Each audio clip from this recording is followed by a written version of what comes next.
Halo kaum intelektual sekalian, wow, gila, gila, gila, gila, gila. Luar binasa. Menurut saya pribadi ini sesuatu hal yang sangat-sangat luar binasa. Kenapa saya mengatakan seperti itu? Jadi guys, kalau boleh jujur dari hati saya yang paling dalam, saya itu sangat terharu gitu. Kenapa saya terharu? Apa alasannya? Karena baru-baru ini ada ASN yang beragama penghayat kepercayaan bernama Bu Ceria Simanjuntak diterima di salah satu instansi pemerintah sebagai pegawai negeri di Kejaksaan Tinggi. Wow, luar biasa. Ini sesuatu hal yang sangat luar biasa menurut saya pribadi. Saya terharu guys, sampai saya hampir meneteskan air mata gitu. Gila banget. Nah, yang jadi pertanyaan, kenapa akhir-akhir ini penghayat kepercayaan itu semakin diminati? Kenapa? Apakah karena sudah jenuh dengan agama-agama yang ada di Konoha gitu? Apakah karena sudah menyadari bahwa agama itu adalah keyakinan? Apakah kita sudah menyadari bahwa ya semua agama yang kita anut itu kan penafsiran-penafsiran gitu? Apakah kita sudah sadar atau tidak? Apakah kita sudah sadar bahwa agama yang paling cocok di Nusantara itu adalah agama yang diturunkan oleh leluhur kita?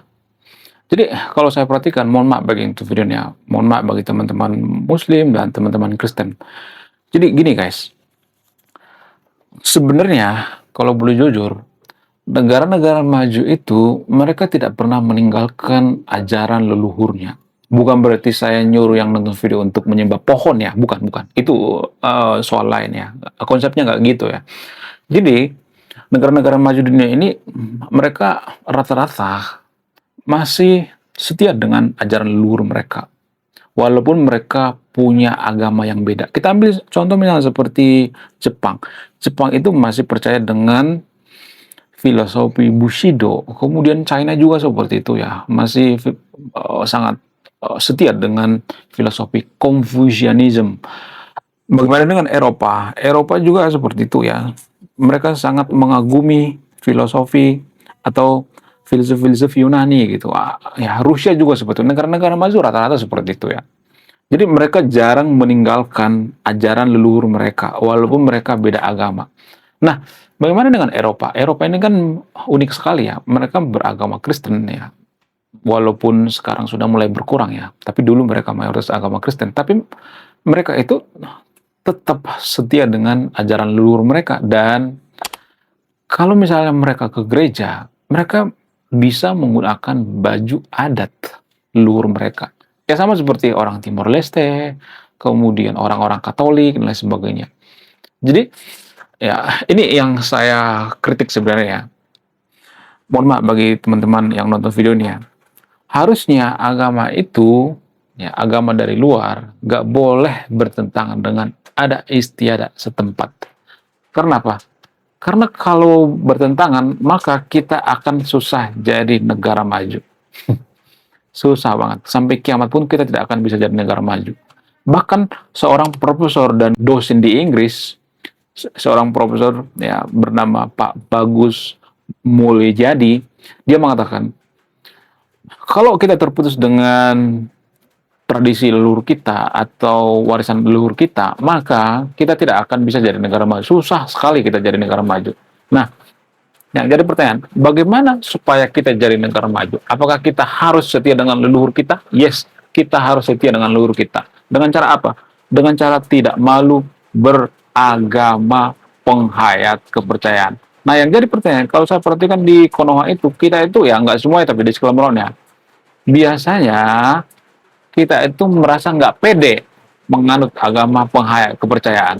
Kenapa? Apa alasannya? Apakah karena nggak ada yang menggerakkan gitu ya? Apakah karena kaum intelektual juga malu gitu? Bagaimana faktanya sebenarnya? Jadi di video ini saya akan bongkar sampai ke akar-akarnya kenapa warga Konoha itu kurang pede kalau menganut agama penghayat kepercayaan. Jadi kalau saya bongkar ini akan banyak warga Konoha yang kejang-kejang pelonjotan berjamaah. Tapi saya akan tetap bongkar. Jadi guys, setelah saya riset, saya menemukan sesuatu hal yang sangat-sangat luar biasa. Apa itu faktanya? Faktanya adalah,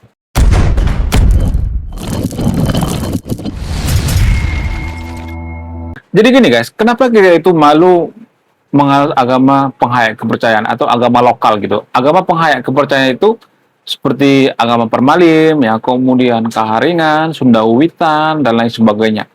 Jadi, alasan yang paling masuk akal itu adalah karena, mohon maaf bagi yang nonton video ini ya, saya tidak mengatakan semua warga Konoha bodoh ya, mohon maaf ya, nggak semuanya. Tapi gini, biasanya kalau kita tidak pede dengan ajaran leluhur kita dan kita lebih meniru budaya orang lain, itu artinya kita itu adalah orang yang tidak punya pendirian, orang yang tidak punya jati diri, orang yang tidak jelas, suka meniru gitu. Bayangkan, saking malasnya kita berpikir, saking kurang percaya dirinya kita, bahkan budaya sekalipun kita meniru budaya orang lain. Ya, saking tidak percaya dirinya kita dengan budaya nenek moyang kita gitu.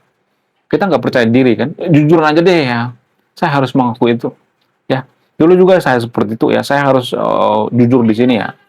Jujur dari hati yang saya paling dalam, saya mengatakan dulu juga saya kurang pede dengan kepercayaan nenek moyang kita gitu. Setelah saya memahami gitu ya, baca buku, lah kok gitu ya? Ternyata kita selama ini salah gitu. Saya berpikir seperti itu. Ya, banyak ilmu-ilmu yang diturunkan oleh nenek moyang kita gitu, seperti cara bikin candi, bikin borobudur gitu. Itu kan ilmu ya. Itu punya ilmu guys ya, punya ilmu arsitektur yang sangat maju sekali gitu. Ya, kemudian dulu Universitas Nalanda itu bekerja sama dengan universitas yang ada di Sriwijaya. Universitas Nalanda zaman dulu itu setara dengan Oxford di zaman sekarang. Bayangkan, Oxford bekerja sama dengan katakanlah UGM, UI gitu. Itu kan luar biasa ya. Ya, jadi kita itu sengaja dibikin tidak percaya diri. Siapa yang bikin kita tidak percaya diri? Penjajah. Penjajah itu bukan cuma Belanda. Agama juga bisa menjajah. Lah, kok bisa? Kok agama bisa menjajah? Bisa. Kalau agama itu bawa budaya dari luar. Tapi kalau agama itu mengajarkan nilai-nilai kemanusiaan, kejujuran dan sebagainya, nggak jadi masalah. Tapi kalau dia sudah sepaket dengan budaya dari luar, ya nggak bisa dipisah, itu termasuk menjajah. Itu tanpa kita sadari ya. Tapi kalau saya ngomong seperti ini nanti pasti banyak yang emosi, ya, kepanasan, kejang-kejang kalau nonton berjamaah. Padahal saya ngomong apa adanya gitu, ya. Di Konoha itu orang yang jujur itu biasanya dimusuhi gitu ya. Saya tidak berpihak pada siapapun di sini. Saya berpihak pada kejujuran gitu. Ya, ini fakta yang sebenarnya. Kemudian, ya, selain itu, kita juga tidak jujur pada diri kita sendiri gitu. Karena kita tidak jujur pada diri kita sendiri, sehingga kita meniru budaya orang lain. Ibaratnya gini ya, kita ujian di sekolah misalnya nih ya, kita belajar di sekolah. Kita nggak pede dengan diri kita nggak mau belajar ya, kemudian kita nggak mau berpikir, ujung-ujungnya apa? Niru gitu ya, nyontek gitu ya. Bahkan budaya sekalipun kita contek gitu. Saking bodohnya kita berpikir, saking malasnya kita berpikir, saking kita dijajah gitu. Budaya sekalipun kita harus niru sama orang lain. Aduh, kacau memang. Pantasan Konoha nggak maju. Padahal kita punya warisan yang sangat-sangat luar biasa yang dimiliki oleh negara-negara maju. Ya, kalau China punya Confucianism, maka Konoha itu punya semacam budi pekerti. Kalau Jepang itu punya semangat Bushido, kita punya budi pekerti. Kalau orang-orang Eropa itu punya filsuf-filsuf Yunani atau semangat Protestanisme, maka kita punya budi pekerti. Tapi ya, kita tidak menyadari itu. Karena apa? Karena ya lagi-lagi kita nggak percaya dengan diri kita sendiri dan tidak jujur gitu ya. Ibarat kita ujian di sekolah ya, kita niru sama orang lain gitu. Saking nggak pedenya gitu ya. Kita nggak jujur gitu ya, nyontek gitu ya. Budaya sekalipun kita contek ya. Cara berpakaian orang lain kita contek gitu. Gak kreatif gitu. Gak ada kreatifnya sama sekali. Udah gitu ngotot lagi ya. Ngotot yang paling benar. Aduh, kacau pokoknya. Makanya kita nggak jadi negara maju. Susah banget jadi negara maju. Lalu bagaimana dengan seorang ASN yang baru dilantik gitu ya? Sebenarnya dia beragama apa sih sebenarnya? ASN yang saya maksud ini beragama Parmalim. Ya, duganya seperti itu. Karena dia orang Batak, namanya Ceria Simanjuntak. Ya kemungkinan besarnya dia beragama Parmalim ya. Mohon maaf bagi teman-teman Kristen ya.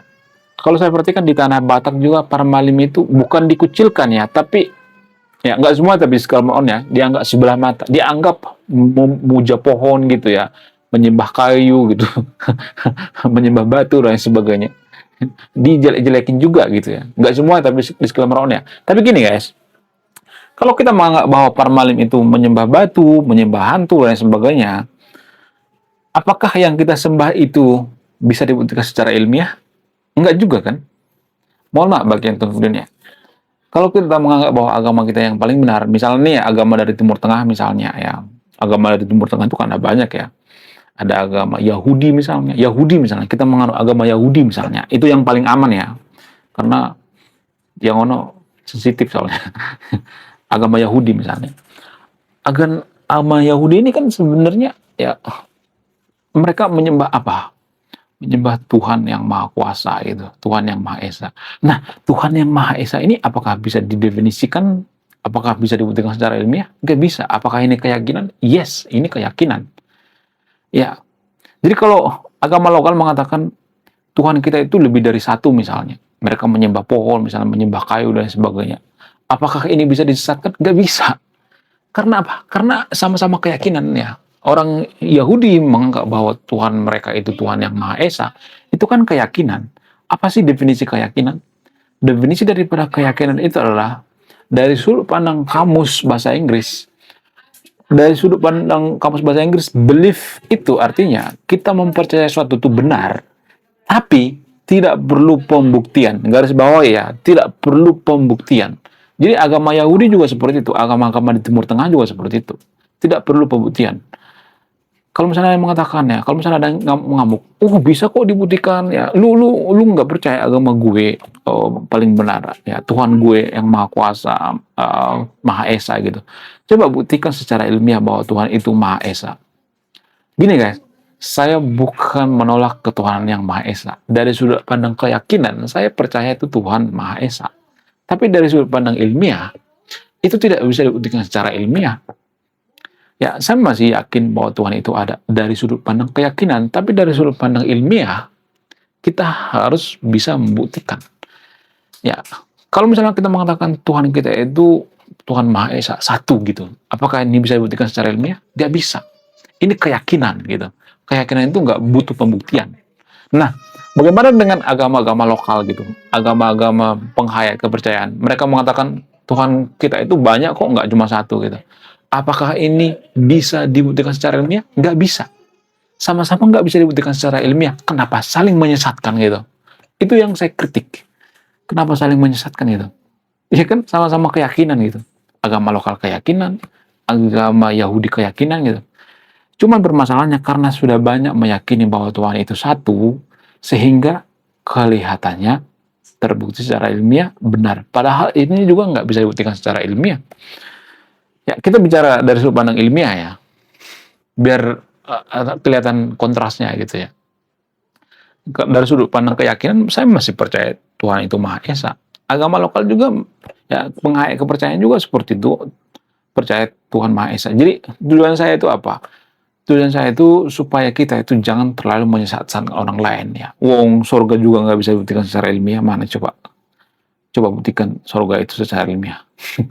Kalau saya ngomong seperti ini nanti banyak yang ngata-ngatain saya PKI, ateis, ya, agnostik dan sebagainya. Enggak, saya tuh menyadarkan yang nonton video biar kita sadar bahwa ya dari sudut pandang keilmuan, surga itu tidak bisa dibuktikan secara ilmiah. Surga itu dibuktikan secara apa? Secara keyakinan gitu. Nggak bisa juga dibuktikan secara keyakinan. Kan keyakinan itu kan definisinya, belief itu, definisinya itu kita mempercayai satu hal walaupun tidak butuh pembuktian. Keyakinan itu nggak butuh pembuktian. Kita mau meyakini apapun itu nggak butuh pembuktian. Asal keyakinan kita itu jangan bertentangan dengan nilai-nilai kemanusiaan. Kalau kita mengatakan bahwa Tuhan kita itu 5, 10 dan sebagainya, apakah itu bertentangan dengan nilai kemanusiaan? Enggak. Siapa yang dirugikan? Kan nggak ada yang dirugikan juga. Kecuali misalnya ajarannya menyuruh membunuh, tapi masuk surga. Itu baru bertentangan dengan nilai kemanusiaan. Ya. Jadi Mohon maaf bagi yang nonton video ini ya. Mungkin Anda berpikir saya itu membenci agama tertentu. Enggak, saya nggak membenci agama tertentu ya. Jadi channel kaum intelektual itu ya harus jujur gitu ya, ngomong apa adanya gitu ya. Saya tidak memojokkan agama apapun di sini ya, disclaimer ya, nggak ada niat gitu ya. Tapi biar kita menyadari gitu ya. Ya ternyata agama kita juga keyakinan gitu. Bukan berarti misalnya nih banyak meyakini agama kita itu benar, keyakinan kita jadi berubah, terbukti secara ilmiah. Nggak ada kan. Ya, itu ya soalnya ya. Mohon maaf bagi videonya. Saya tidak memojokkan agama tertentu ya, disclaimer on ya. Anda yang memutuskan ya. Saya tidak akan menggurui yang nonton videonya. Anda yang memutuskan percaya atau tidak ya. Saya tidak maksa yang nonton video untuk percaya. Menurut kalian gimana? Coba tulis komentar ya. Belum kita lanjut. Jadi guys, kemarin ada yang nanya, lu apa sih kontribusinya bagi negara ini? Lu kontribusi saya ini guys ya. Nulis buku, judulnya Budi Tanpa Pekerti. Ini temanya bahas tentang agama. Kemudian sama luka. Kisah dalam buku ini ada seorang kiai bingung memilih antara menyelamatkan hutan atau menyelamatkan 1000 anak yatim. Link pembeliannya ada di pin komentar video ini. Oke guys, sekian video ini. Terima kasih sudah memahami. Saya kaum intelektual. Salam rasional.